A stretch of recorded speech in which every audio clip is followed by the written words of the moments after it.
Hello friends, welcome to my YouTube channel. নমস্কার বন্ধুরা, মঞ্জু রান্নাঘর থেকে সবাইকে স্বাগত। তো বন্ধুরা, আজকে আমি আপনাদের কাছে একটি ভিডিও নিয়ে হাজির হয়েছি। তো বন্ধুরা, আপনারা ভেটকি মাছের কাটলেট খেয়েছেন, রুই মাছের কাটলেট খেয়েছেন। আজকে আমি আপনাদেরকে কাতলা মাছের কাটলেট দেখাবো। সেই ভিডিও নিয়ে আপনাদের কাছে আমি হাজির হয়েছি। তো বন্ধুরা, আমার পুরো ভিডিওটি দেখবেন, মাঝখানে স্কিপ করবেন। আমার পুরো ভিডিওটি দেখার জন্য আপনাদের কাছে অনুরোধ রইল। আমার চ্যানেলে নতুন শ্রোতা হলে চ্যানেলটি সাবস্ক্রাইব করার অনুরোধ রইল। লাইক, কমেন্ট, শেয়ার করতে ভুলবেন না। আপনাদের হাতের কাছে যে নোটিফিকেশান বেল আইকনটি প্রেস করে অল করে দেবেন, যে নতুন নতুন ভিডিওগুলো ছাড়বো সরাসরি আপনাদের কাছে পৌঁছতে পারে। তো বন্ধুরা, প্লিজ বন্ধুরা, আপনারা আমার ভিডিওটিকে লাইক করুন। আপনাদের একটা লাইক, একটা সাবস্ক্রাইব আমার কাছে অনেক মূল্যবান। তো বন্ধুরা, বেশি কথা না বাড়িয়ে এবার ভিডিওটি স্টার্ট করা যাক।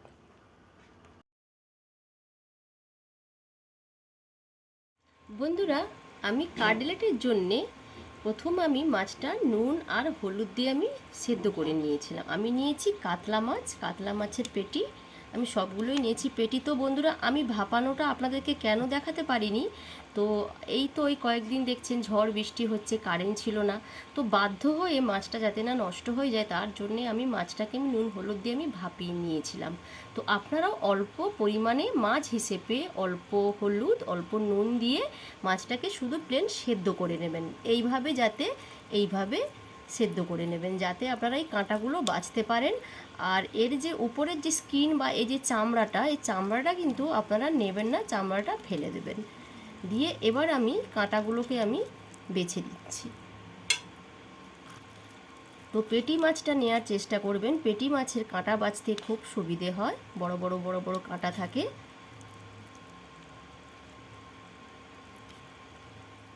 মাছগুলো দেখুন আমি এইভাবে সব কাঁটা বেছে নিয়েছি। এবার আমি এর মধ্যে আমি দিয়ে দেব, আমি একটি বড় সাইজের আলু আমি সেদ্ধ করে রেখেছিলাম।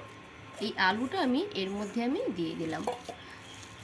তো বন্ধুরা, আপনারা আলুটা নাও দিতে পারেন। আলুটা যদি পছন্দ না করেন নাও দেবেন। তখন আপনারা পাউরুটির যে বেডকাম হয় ওটাকে আপনারা, আমি দেখিয়ে দেব, মানে বলে দেব কখন ওটা দিতে হবে। আমি আলুটাকে এর মধ্যে মাখিয়ে নিয়ে এবার আমি চলে যাব পরের স্টেপে। মশলাটা আমি বানিয়ে নেব। একটা কাঁটা রয়ে গেছে। বন্ধুরা, গ্যাস অন করে দিয়েছি, একটি ফ্রাই প্যান বসিয়ে দিয়েছি, দিয়ে দিলাম আমি সর্ষের তেল। তো আমি মশলাটা কিন্তু আমি সর্ষের তেলে আমি করে নেব। আমি 2 থেকে 3 টেবিল চামচ আমি দিয়ে দিলাম সর্ষের তেল। এবার আমি দিয়ে দেব মিহি করে কুচিয়ে রেখেছিলাম আমি বড় বড় সাইজের 2টো পেঁয়াজ।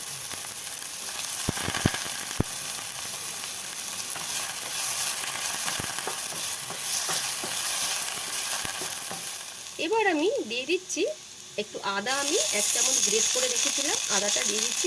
পেঁয়াজটা দেখুন বন্ধুরা ব্রাউন কালার হয়ে গেছে। এবার আমি দিয়ে দিলাম 1 টেবিল চামচ আমি রসুন গ্রেট করেছিলাম, আর দিয়ে দিলাম 3-4টে কাঁচা লঙ্কাকে আমি কুচিয়ে রেখেছিলাম, ওটাও আমি দিয়ে দিলাম। আর দিয়ে দিলাম একটি ছোটো সাইজের আমি টমেটো। এবার আমি সব মশলাগুলোকে ভালো করে আমি কষিয়ে নেব, আর দিয়ে দেবো এতে আরও কিছু মশলা। এবার আমি দিয়ে দেবো স্বাদ অনুযায়ী লবণ, কারণ মাছটা সেদ্ধর সময় লবণ কিন্তু দেওয়া ছিল, তার জন্য কিন্তু বুঝে সুঝে আপনারা লবণটা দেবেন, জিনিসের পরিমাণ হিসাবে লবণটা দেবেন। আমি একটু নাড়িয়ে নিচ্ছি নুনটা দিয়ে। আর গ্যাসের বাতিটা কিন্তু একেবারে লো ফ্লেমে রাখবেন, যেন কোনোভাবে মশলা যেন না পুড়ে যায়। এবার আমি পরপর দিয়ে দেব হলুদ। আমি দিয়ে দিলাম 1 চামচ মতো হলুদ, আর দিয়ে দিচ্ছি 1 চামচ জিরের গুঁড়ো, দিয়ে দিচ্ছি 4 ভাগের 1 ভাগ গোলমরিচের গুঁড়ো, দিয়ে দিচ্ছি ধনে গুঁড়ো 1 চামচ। এবার আমি একটু সব মশলাগুলোকে একটু আমি নাড়িয়ে নিই, মিশিয়ে নিই একটু।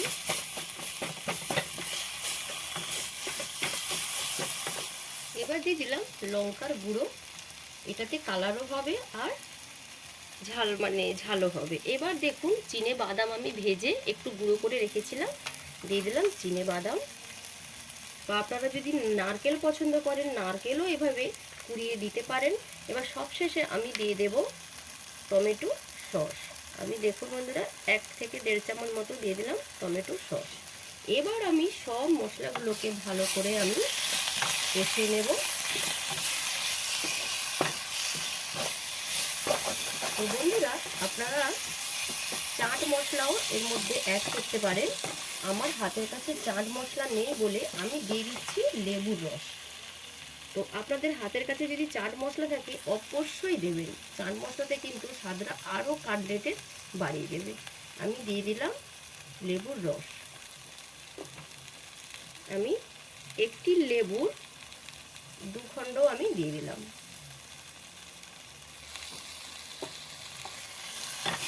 এবার দেখুন মশলাটা সুন্দর কষানো হয়ে গেছে, একটা সুন্দর মিষ্টি গন্ধ বেরিয়েছে মশলা থেকে, আর মশলার গা থেকে তেলও ছেড়ে দিয়েছে। এবার মাছ আর যে আলুটা আমি সেদ্ধ করে মাখিয়ে রেখেছিলাম সেটা আমি এর সঙ্গে এবার আমি অ্যাড করে দেবো।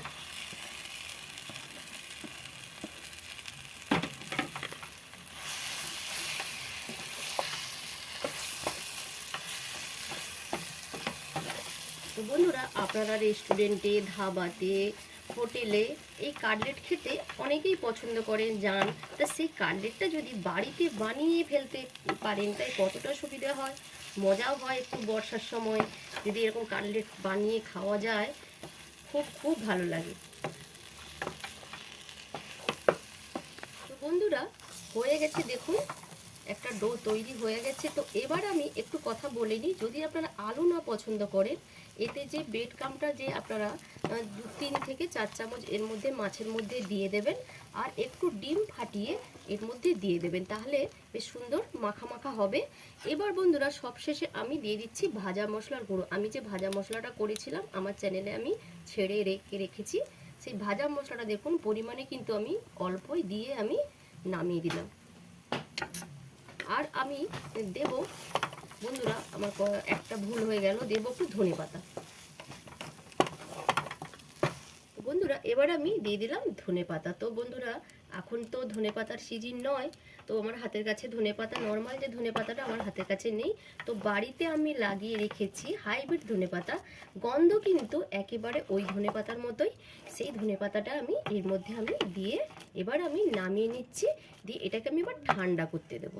তারপরে স্টেপে আমি দেখাচ্ছি আমি কি করব। ওপাশে পুরটাকে আমি ঠান্ডা করতে দিয়ে দিয়েছি। এবার আমি ডিম ফাটিয়ে নেব।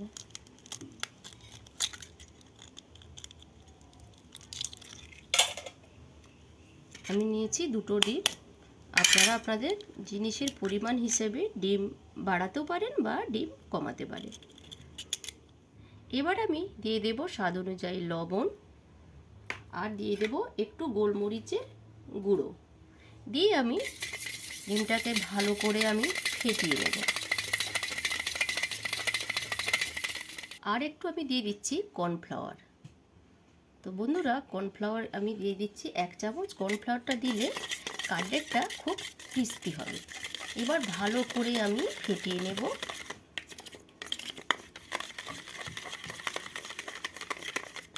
ডিমটা ফেটানো হয়ে গেছে। এবার এপাশে আলুটাও ঠান্ডা হয়ে গেছে, মাছ আর আলুটা। এবার আমি এটাকে এবার কাটলেটের শেপ আমি দিয়ে নেব। আমি প্রথম একটু হাতের মধ্যে আমি অল্প একটু তেল আমি দিয়ে নেব, যাতে শেপটা করতে আমার সুবিধা হয়। এই দেখুন, দিয়ে আমি হাতের মধ্যে মাখিয়ে নিচ্ছি। এবার আমি কাটলেটের শেপ দেব।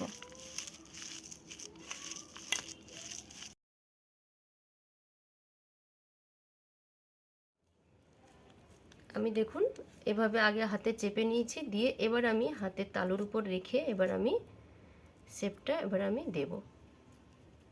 আপনারা যে যেমন শেপ পছন্দ করেন সেভাবে করবেন। আমি এভাবে 4 কোণা শেপ আমি করছি।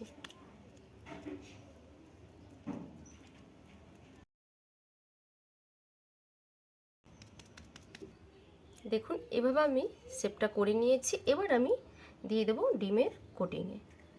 ডিমের কোটিংয়ে দেওয়ার পর এবার আমি দিয়ে দেবো ব্রেড ক্রাম্ব। এই দেখুন, বাড়িতে যদি না পাউরুটি থাকে আপনারা টোস্ট বিস্কুটের গুঁড়ো দিয়েও আপনারা করতে পারেন। আমি পাউরুটিটা মিক্সারে দিয়ে আমি গুঁড়ো করে নিয়েছি।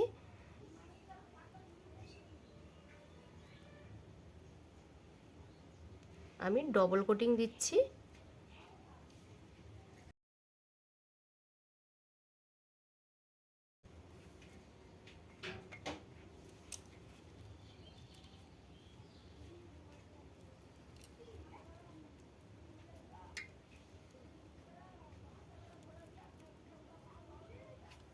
দেখুন এই যে এইভাবে হয়ে গেল। এইভাবে আমি সবগুলো আমি বানিয়ে নেব কাটলেট।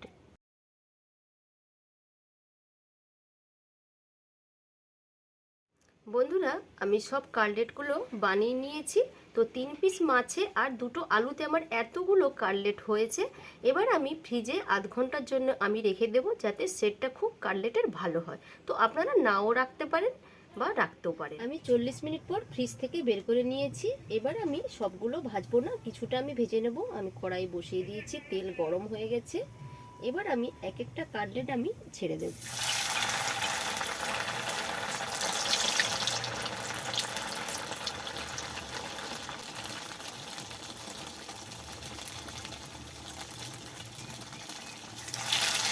এবার আরেক পিঠ উল্টে দিলাম।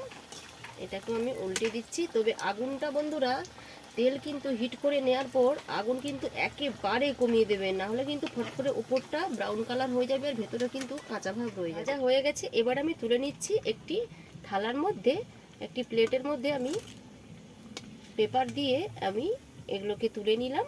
কারণ পেপারের মধ্যে রাখলে কি হয়, এর যে আলগা তেলটা সে পেপারে টেনে নেবে। বা আপনাদের কাছে যদি টিস্যু পেপার থাকে, টিস্যু পেপারের উপরে রেখে দেবেন। এভাবে আমি সবগুলো ভেজে নেব।